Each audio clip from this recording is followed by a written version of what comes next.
So once again प्यारे बच्चों, welcome back. और आज हम स्टार्ट कर रहे हैं class 10th chapter number 5, that is arithmetic progression. ठीक है, हमारे लिए बिल्कुल नया है। बाय द नेम हम ये कहेंगे कि आज से पहले हमने कभी सीखा ही नहीं, इसको जाना ही नहीं, इसको देखा ही नहीं, बट कुछ कुछ हम लोगों ने देखा है। कैसे देखा है? हमने कॉम्पिटिटिव एग्जाम्स दिए हैं, है ना, हमने ओलंपियाड दिया है, दिया होगा बहुत सारे बच्चों ने। आपको देखने को मिलेगा कि उसमें बहुत सारी चीजें कुछ इस तरीके की रहती है जिसको हम लॉजिकल पार्ट बोलते हैं, या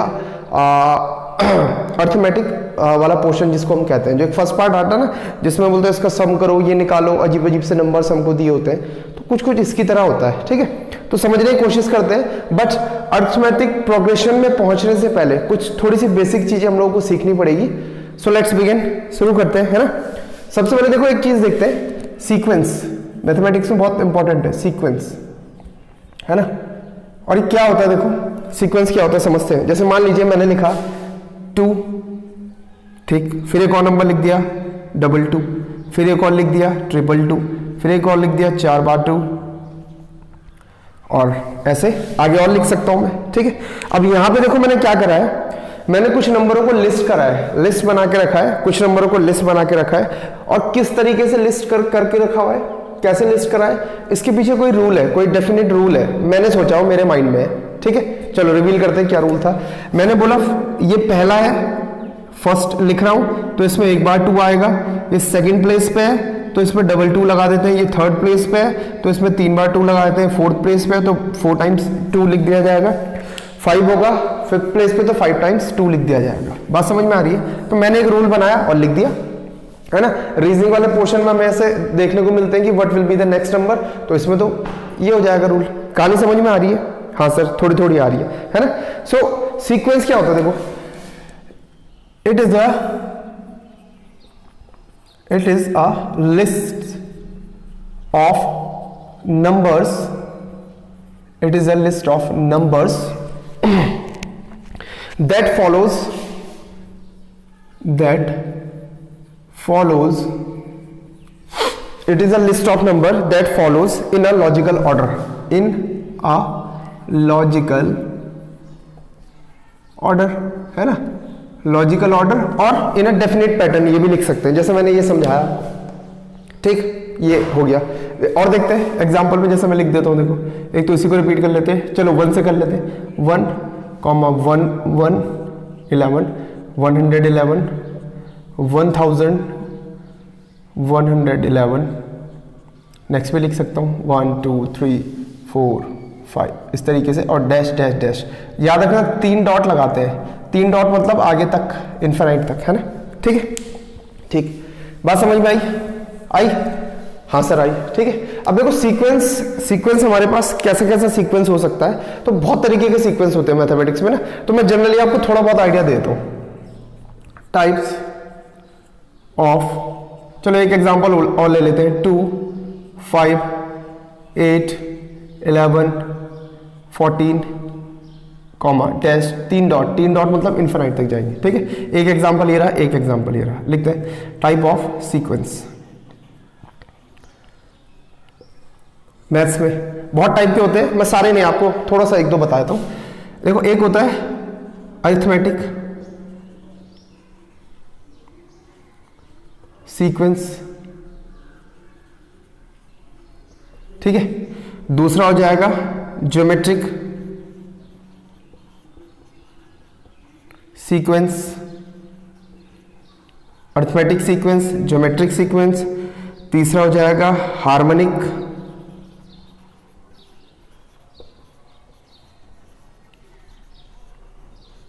है ना। फोर्थ को मैं लिख लेता हूं फिबोनाची नंबर्स, जिसको हम बोलते हैं फिबोनाची नंबर्स, ये भी एक तरह का सीक्वेंस होता है। अभी पढ़ना नहीं है। अच्छा मैं बता देता हूँ कौन कौन आपको कहाँ पढ़ने को मिलेगा। ये तो हमने इसी साल स्टडी करना है, अरिथमेटिक प्रोग्रेशन, अरिथमेटिक सीक्वेंस नाम से पता चल रहा है। ये आपको क्लास 11th पे पढ़ने को मिलेगा। हार्मोनिक सीक्वेंस आपको ग्रेजुएशन लेवल पे मिलेगा, और फिबोनाची सीक्वेंस भी आपको ग्रेजुएशन लेवल पे ढंग से समझने को मिलेगा। ठीक है, तो ये खाली जानकारी के लिए था। ओहो लाइट चली गई, पॉज कर लेते हैं। ठीक है, तो ये हमने सीखा अभी कि टाइप्स ऑफ सीक्वेंस में हमको अर्थमेटिक सीक्वेंस यहाँ क्लास 10th में पढ़ना है ना। ज्योमेट्रिक सीक्वेंस क्लास 11th में स्टार्ट होगा। हार्मोनिक सीक्वेंस और फिबोनाची नंबर्स ये हम लोग क्या करेंगे, ग्रेजुएशन में जाके सीखेंगे। तो इनके बारे में अभी कुछ डिस्कस नहीं करते है ना, क्योंकि फिर आपका माइंड डाइवर्ट हो जाएगा। तो हम लोग अर्थमेटिक के ही बारे में बात करेंगे।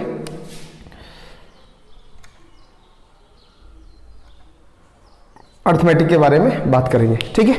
अब अगर हमको थोड़ा थोड़ा सीक्वेंस समझ में आया कि सीक्वेंस क्या होता है, list of numbers which are written in a logical order in a definite pattern, की जो किसी ने लॉजिकल ऑर्डर में लिख दियो या डेफिनेट पैटर्न में लिख दियो। तो इसमें थोड़ा सा हमको एक चीज और समझनी है, सीरीज, दैट इज सीरीज। ये आप नोट भी करते रहेंगे साथ साथ, है ना। अब समझते देखो सीरीज क्या चीज भी, सीरीज, सीरीज बहुत सिंपल सा है। सीरीज में कुछ नहीं करना होता, सीरीज बहुत सिंपल होता है। Series is simply series is simply sum of the sequence, ठीक है। कोई सीक्वेंस हमारे पास है, ऐसा लिखा हुआ है। जैसे एग्जांपल देखिए, इसी को मैं उठा लेता हूं। सीक्वेंस मेरे पास क्या है, ये वाला ले लेता हूं, सेकंड वाला 2, 5, 8, 11, 14 डैश डैश डैश, ठीक है। और इसका सीरीज बनाओ तो सीरीज में क्या हो जाएगा, सम 2 + 5 + 8 + 11 + 14 डैश डैश डैश। कहानी आई समझ में, कहानी आई समझ में, आई होगी पक्का, है ना। तो सीरीज में कुछ नहीं करना होता, we have to do nothing, just write down all the terms of sequence and just add them up, और उनको ऐड कर लीजिए और आपको पता चल जाएगा कि ये सीरीज है, ठीक है। समझ में आई कहानी, हाँ सर ठीक है। सीक्वेंस सीख लिया, सीरीज सीख लिया। अब आते हैं प्रोग्रेशन के ऊपर। प्रोग्रेशन क्या चीज होता है देखो, है ना। प्रोग्रेशन सीखते हैं और फिर आएंगे हम अर्थमेटिक प्रोग्रेशन, जो हमारा मेन आज का टॉपिक है, ठीक है। तब आएंगे उसके ऊपर।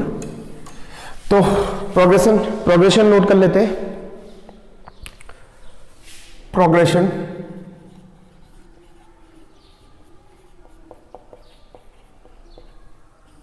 प्रोग्रेशन क्या होता है देखो, प्रोग्रेशन भी एक सीरीज होती है। प्रोग्रेशन क्या होता है, सीरीज होती है। कैसी सीरीज, जिसमें हम आगे आने वाले नंबर्स को प्रिडिक्ट कर सके, है ना, जिसमें हम आगे आने वाले नंबर को प्रिडिक्ट कर सके। सो अ progression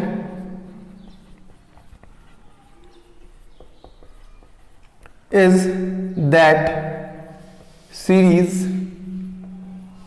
a progression is that series, or is a series, a progression is a series, ऐसा लिख लेते हैं, is a series that, a progression is a series that advances in a logical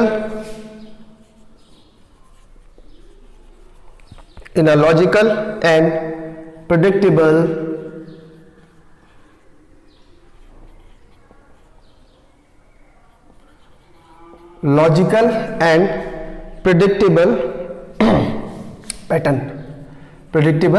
pattern, ठीक है। देखो क्या मतलब है इसका। मैंने भी एक सीरीज ली थी, एग्जाम्पल 2, फिर क्या लिया था, चलो मान ली 8 लिया था, 13, 18, है ना। और नेक्स्ट टर्म आपको बताना है। अगर आप प्रिडिक्ट कर पाए, अगर आप इस सीक्वेंस का नेक्स्ट टर्म प्रिडिक्ट कर पाए, तो ये सीक्वेंस जब मैं एडिशन की फॉर्म में लिखूंगा तो ये एक प्रोग्रेशन बन चुका होगा। और कैसा प्रोग्रेशन बन चुका होगा, जिसका हम जो इस तरह से एडवांस हो रहा है, यानी इस तरीके से आगे बढ़ रहा है, इस लॉजिक में आगे बढ़ रहा है कि उसका पैटर्न हम प्रिडिक्ट कर सके। तो देखते हैं, देखो पैटर्न क्या है मेरे पास। यहाँ पे इन दोनों का डिफरेंस लो, 8 - 2 कितना आया, 5। इन दोनों का डिफरेंस लो, 13 - 8, ये भी कितना आया, 5।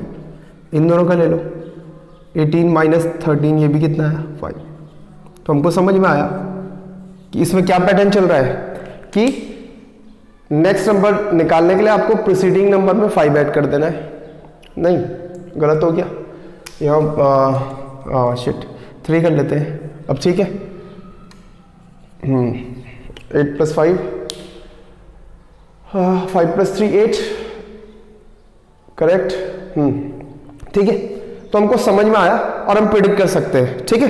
तो इस तरह का अगर कुछ हमारे पास आता है, यानी कोई भी सीरीज अगर हमें इस तरीके की मिलती है जिसका पैटर्न हम प्रेडिक्ट कर दें, तो हमारे लिए क्या बन जाता है? प्रोग्रेशन। ठीक है, क्या बन जाता है? प्रोग्रेशन। और ये जो मैंने आपको दिखाया यही अर्थमेटिक प्रोग्रेशन है ना? ये जो मैंने आपको दिखाया यही अर्थमेटिक प्रोग्रेशन है जिसको कि हमने पढ़ना है। तो मैं स्टार्ट कर लेता हूँ। अब थोड़ा थोड़ा बेस बनने लग गया होगा, बन रहा है कि नहीं बन रहा है बताओ? बेस बनने लगा है कि नहीं बनने लगा? बनने लगा है सर। तो बस अब समझ लो कि बस हम एंटर हो चुके हैं।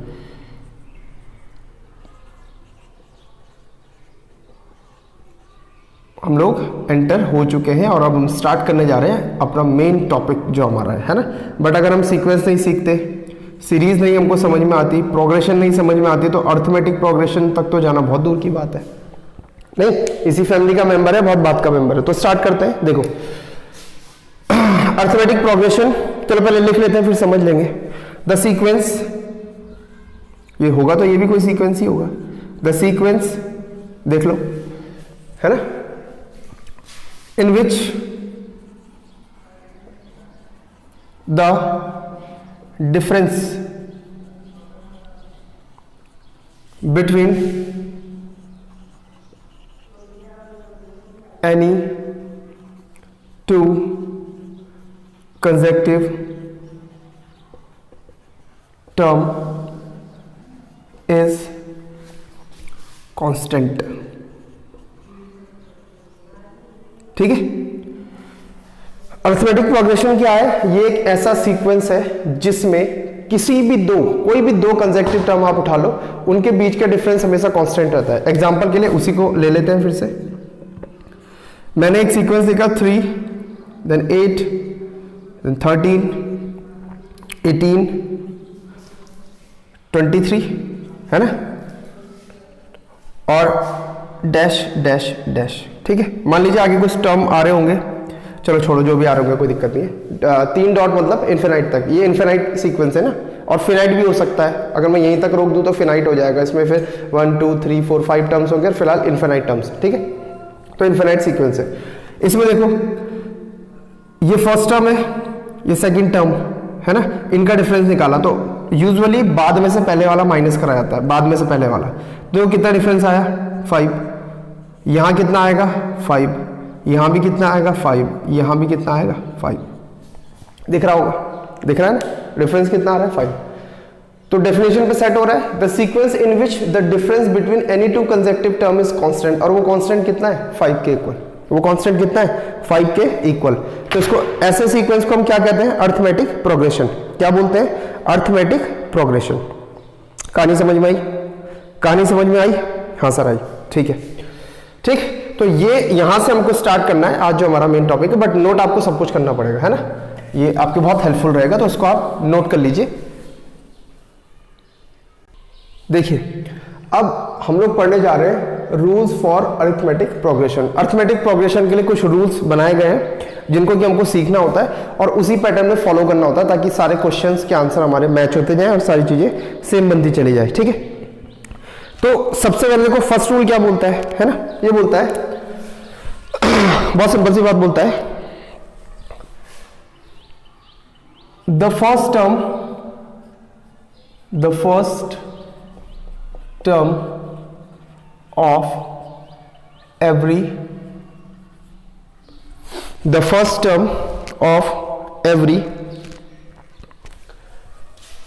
मैं शॉर्ट में अर्थमेटिक प्रोग्रेशन को अब लिखने वाला हूं एपी, है ना?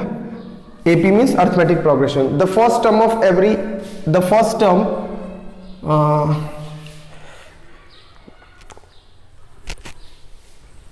थोड़ा सा लैंग्वेज सही कर लेते हैं। द फर्स्ट टर्म एंड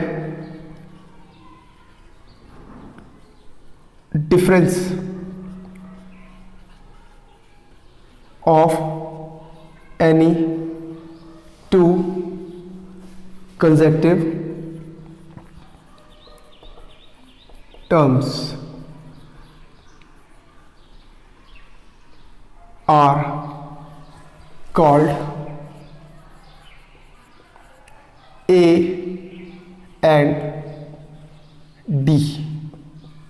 ठीक है, are called A and D, और डी का मतलब होता है कॉमन डिफरेंस, जिसको हम बोला ही था ना, कॉमन डिफरेंस। ठीक है, क्या नाम होता है? Common difference.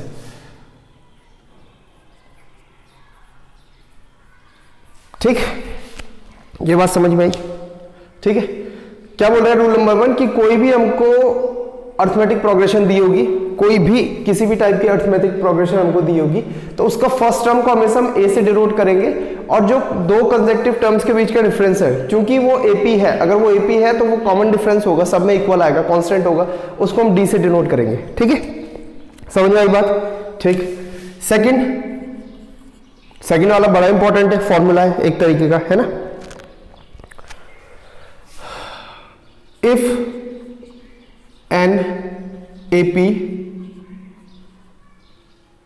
Consist of total n terms, अगर कोई एपी है जिसमें total number of terms n है मतलब मान लो 10 टर्म है ना, तो n मतलब मैं 10 की बात कर रहा हूं।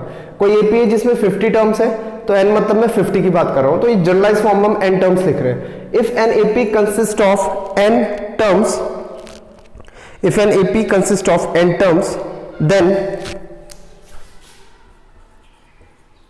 its last term is denoted by L is equals to A, यानी first term plus n minus 1 into D. ठीक है, a plus N minus 1 into D. अभी समझेंगे कैसे बना, फिलहाल आप नोट कर लीजिए। ठीक है, फॉर्मूला है, ये भी हमको याद रखना है, लास्ट टर्म का फॉर्मूला है ना। ठीक, थर्ड रूल क्या बोलता है? थर्ड रूल बोलता है the nth term of an AP. अब जब मैं एपी बोल रहा हूं तो आप ये एज्यूम करेंगे कि उसके फर्स्ट टर्म को हमने ए माना है और कॉमन डिफरेंस को डी माना है ना। हर जगह इनका यूजर मीनिंग चलता है। Of an AP is given by a base में ए एन मतलब nth term, a n is equals to, formula same रहेगा, a plus N minus 1 into D. ठीक है, ठीक। अच्छा, यहां के एन और यहां के एन में क्या डिफरेंस है? देखो यहां के एन, ये किसके लिए यूज होगा? जब हमको लास्ट टर्म पता होगा, यानी बेसिकली ये होगा फॉर फिनाइट सीरीज, जब ये सीरीज कैसी हो? फिनाइट हो, है ना। और ये किसके लिए यूज होगा? फॉर फिनाइट एंड इनफिनाइट, दोनों के लिए यूज होगा। ठीक है, नहीं आया सर समझ में? अभी नहीं आया सर, आएगा, देखो अभी धीरे धीरे चैप्टर के अंदर आएगा जैसे जैसे हम क्वेश्चन उठाएंगे। ठीक, देखो मान लो ये था 2 5 8 11 14, है ना। कितने टर्म हो गए? 1 2 3 4 5, और मान लो यहाँ पे मुझे बोल रहा है इसका, इसमें टोटल 10 टर्म्स है। कितने टर्म है? 10 टर्म्स, और ये खत्म हो जाएगा। मैंने करा डैश डैश डैश और लास्ट लिख दिया 10 टर्म्स, मतलब 10 टर्म्स है इसके अंदर टोटल। ठीक है,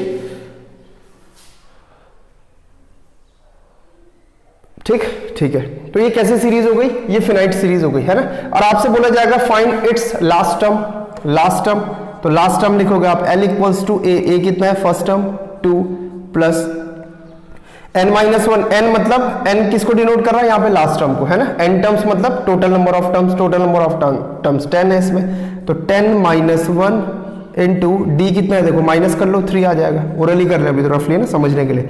सो 2 प्लस 9 इंटू 3, 2 प्लस 27, और कितना आ गया? 29। ठीक है, ये इसका एग्जाम्पल था, ये समझने के लिए। ठीक, अब इसका ले लेते हैं।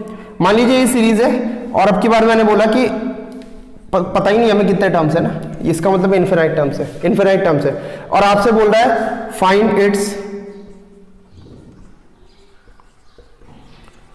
100th term. कौन सा टर्म निकालो? 100, है ना, 100 टर्म निकालो। ठीक है, अच्छा ये an क्या डिनोट करता है? मैं इसको लिख लेता हूं जनरल टर्म, जनरल टर्म मतलब n वाला टर्म। यहां पे n की जगह कितने हैं 100, वो कह रहा है 100th टर्म निकालो। हमने बोला था ये nth टर्म का फॉर्मूला है जनरल टर्म का, nth टर्म का यानी 100th टर्म, तो निकाल लो।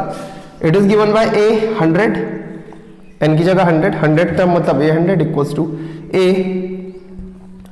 प्लस 100 माइनस 1 इंटू डी कितना था इसमें 3, कितना हो जाएगा देखो 2 प्लस 99 टाइम्स डी, है ना।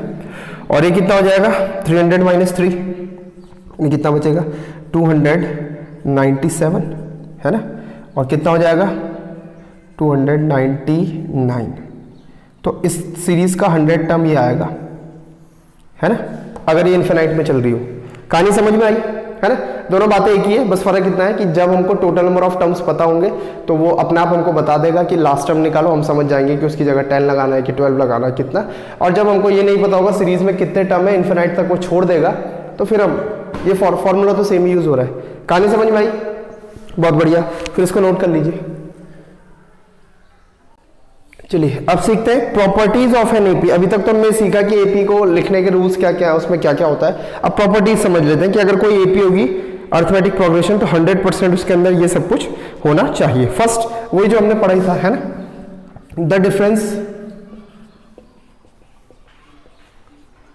Between two constant to any two लिख लेते हैं ना, the difference between any two consecutive terms is always a constant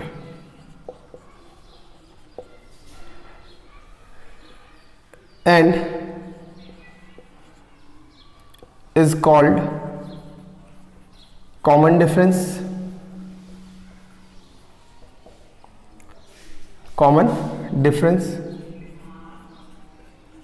and denoted by small d। ठीक है, ये तो पहले ही था। देख लो प्रॉपर्टीज है, मतलब अगर मैं आपको चेक करने को दूंगा कि भाई एक मैंने सीक्वेंस लिखा है, बताओ ये अर्थमेटिक प्रोग्रेशन है या नहीं, तो फिर भैया आपको ये प्रॉपर्टीज उसके अंदर देखनी पड़ेंगी, है ना, कि ये प्रॉपर्टीज वो होल्ड करता है या नहीं करता। ठीक है, तीसरा पॉइंट देखो, तीसरे पॉइंट को हम बोलते हैं अर्थमेटिक मीन, है ना, बहुत इंपॉर्टेंट है अर्थमेटिक मीन, इसमें क्वेश्चन भी आता है एग्जाम में। ठीक है, arithmetic mean, if A comma B comma C are any 3 consecutive terms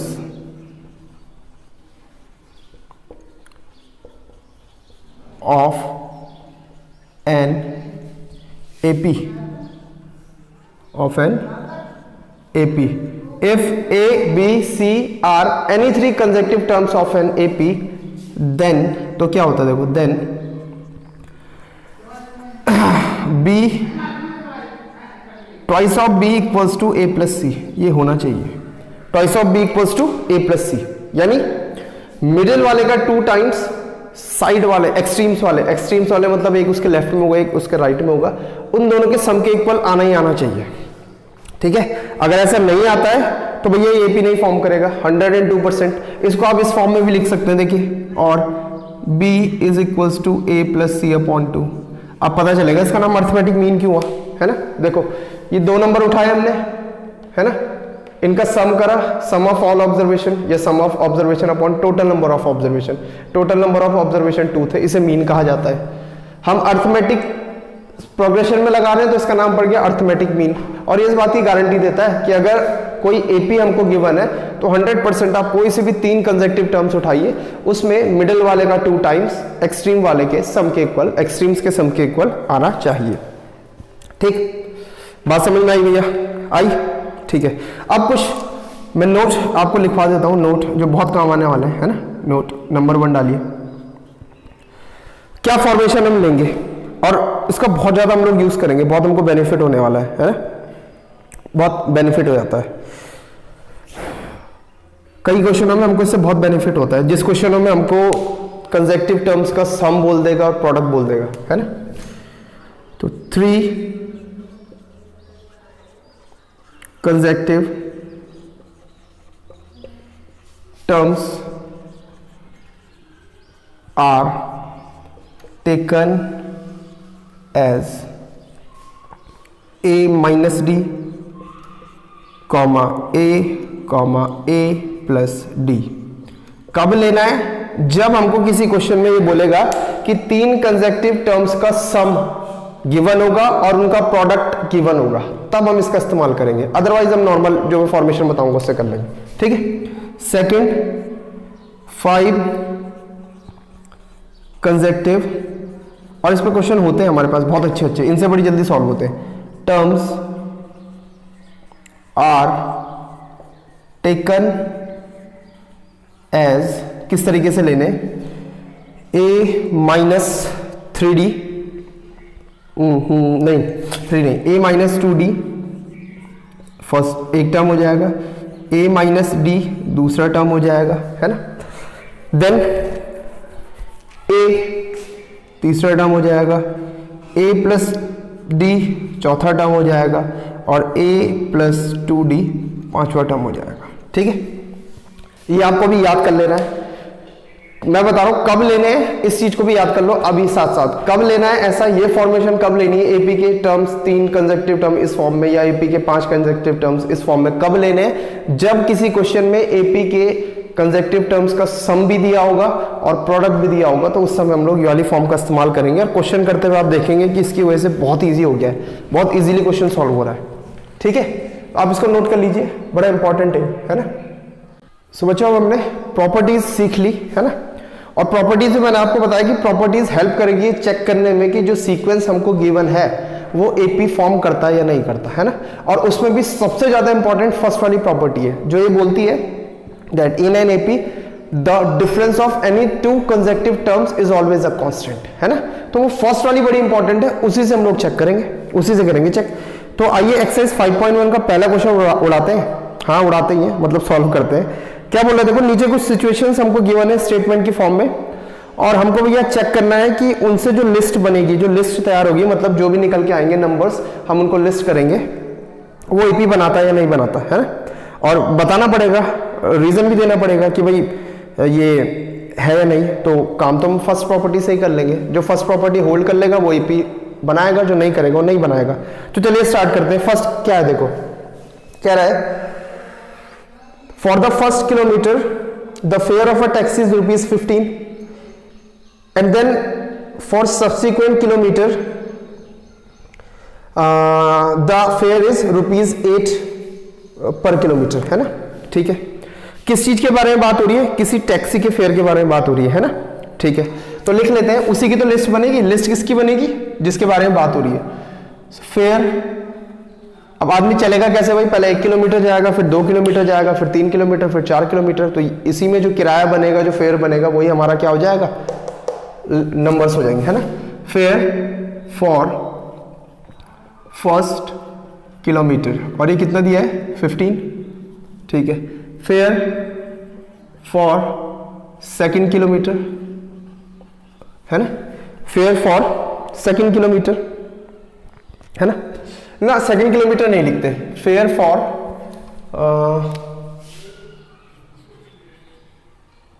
2 kilometres लिखता हूं मैं, 2 किलोमीटर्स। यानी अब अगर पहले आदमी 1 किलोमीटर जाएगा तो 15 रुपए देगा, अब 2 जाएगा, 2 तो कितना देगा, 15 + 8, ये तो उसने बोला था, कितना होगा 23 हो गया ना।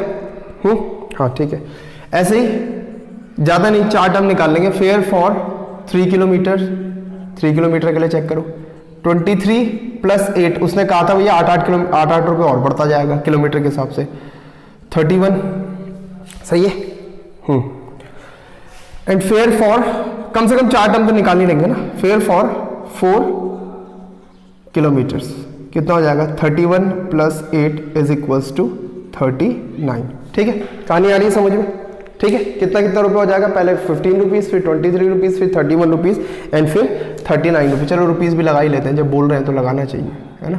ये रहा रुपीज, इतना इतना, अब लिस्ट बनाओ, लिस्ट क्या बनेगी इसकी, पहले 15 आएगा, देन 23, देन 31, कॉमा से सेपरेट करते हैं, देन 39। ठीक है, इस तरीके की लिस्ट बनी, आगे भी जाएगा इन्फिनाइट तक अगर हम करते रहेंगे इस तरीके का, तो है ना, जितने भी किलोमीटर आपको भेजना है भेज लो। अब लिस्ट बनने के बाद हमको चेक करना है कि भैया एपी है नहीं, तो फर्स्ट प्रॉपर्टी पे आते हैं। देखो पहले उससे क्या बोलता, फर्स्ट टर्म को आप ए नाम दे दीजिए या A1 दे दीजिए, कोई फर्क नहीं पड़ता। ठीक है, जनरली हम लोग ऐसे जब हमको एक से ज्यादा दिखाने होते हैं तो हम A1 A2 A3 नाम देते हैं।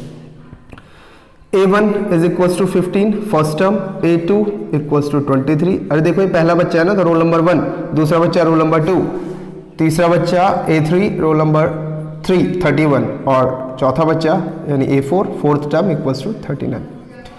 अब क्या बोला था, दो कंसेक्टिव टर्म का डिफरेंस लेना है, और किस ऑर्डर में लेना है, बाद में से पहले वाला। किस ऑर्डर में लेना है, बाद में से पहले वाला। सो A2 माइनस A1 चेक करो कितना आ रहा है, 23 माइनस 15 कितना आया, A2 minus A1 equals to 8। ठीक है, ठीक है सर।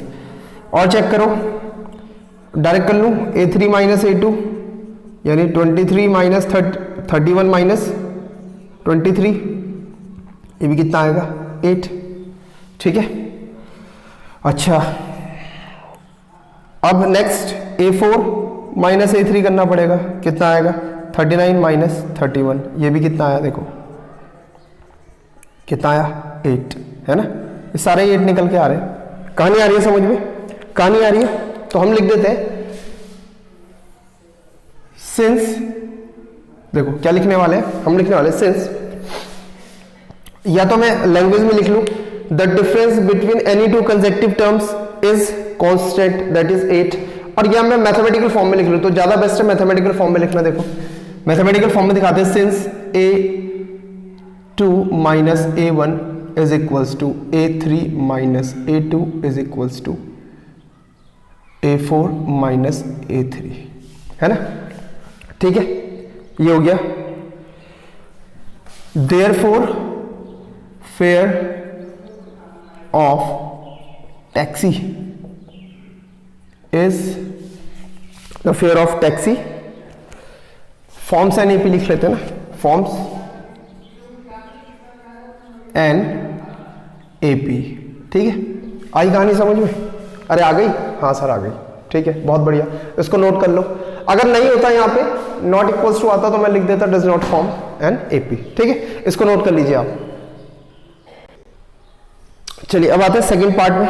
सेकंड पार्ट बोल रहा है कि एक सिलेंडर है ना, ठीक, और उसमें से क्या करा जाता है, एयर को पंप आउट करा जाता है। एक पंप है जो एयर को पंप आउट कर लेता है, और हर बार कितना करता है, जितनी भी उसमें एयर होगी उसका 1/4 पार्ट बाहर निकाल देता है। ठीक है, इस तरीके का है ना।